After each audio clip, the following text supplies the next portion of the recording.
O mga kababayan, napanood nyo ba ang nangyari dyan sa day 15 ng impeachment trial laban dyan kay Sara Duterte?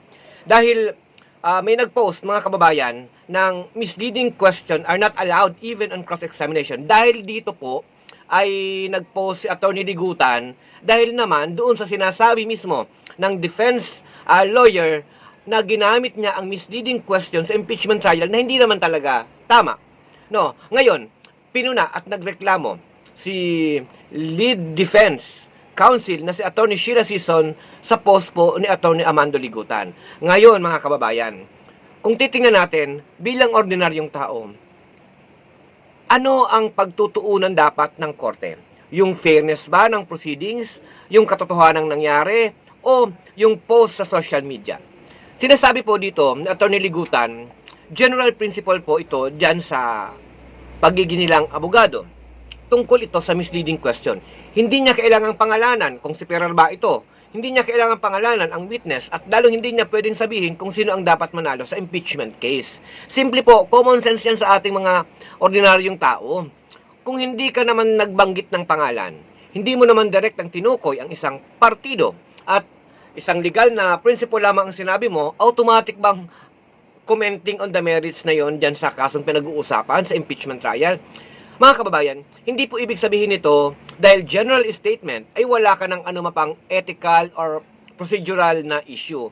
May rules pa rin po silang ginagamit na kailangan nilang sundin. Pero ang tanong natin, kung makatwiran ba ang pagtrato sa isang general legal observation na para bang isa itong pagtatangkang impluwensyahan ang resulta ng paglitis? Wala naman talaga mga kababayan. Ang sinasabi lang niya, misleading, ay hindi kailangan sa pagtatanong sa witness.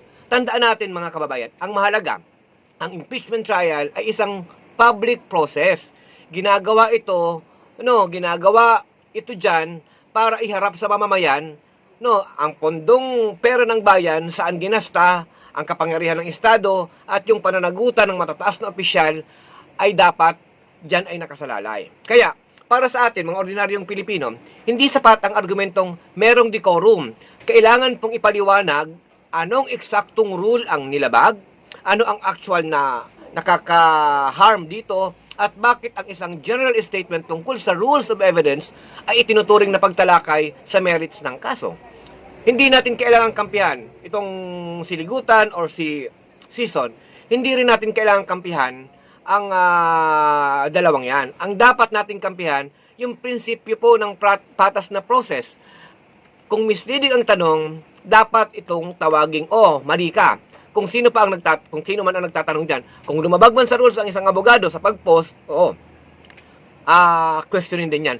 Pero mga kababayan, hindi dapat maging sandata ang decorum para patahimikin ang anumang legal criticism na hindi naman talaga nakikialam sa merito ng kaso. Dahil sa Pilipinas mga kababayan, ang decorum ay hindi dapat maging euphemism lamang para huwag kang magsalita o huwag kang makialam. Ang pinakatanong dito natin mga kababayan, ang prinsipyo na misleading question ay hindi naman talaga siya allowed. Bakit kailangan maging problema ang pagsasabi nito? Di ba?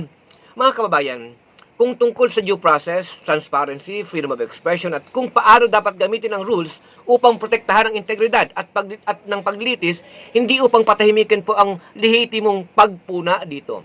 Hindi dapat maging immunity ang pagiging abogado sa accountability. Pero hindi rin dapat maging dahilan ang pagiging abogado para tanggalan siya ng karapatang magsabi ng illegal principle. Kaya mga kababayan, kung bawal ang misleading question, dapat bawal.